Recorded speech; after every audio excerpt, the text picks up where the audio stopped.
உயிரொன்று இல்லாமல் உடல் இங்கு நிலையாதே. உயிர் என்ன பொருள் என்று அலைப்பாய்ந்து தெரியாதே. வாழ்க்கையின் வேர்களோ மிக ரகசியமானது. ரகசியம் காண்பதே நம் அவசியமானது.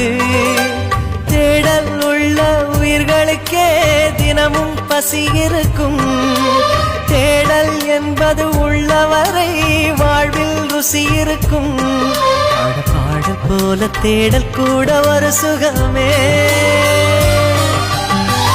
இசை பாடி வரும் இளம் காற்றுக்கு உருவமில்லை. காற்றலை இல்லை என்றால் ஒரு பாட்டொலி கேட்பதில்லை. ஒரு காலம் வருகையில் உள்ளம் கொள்ளை போகுதே.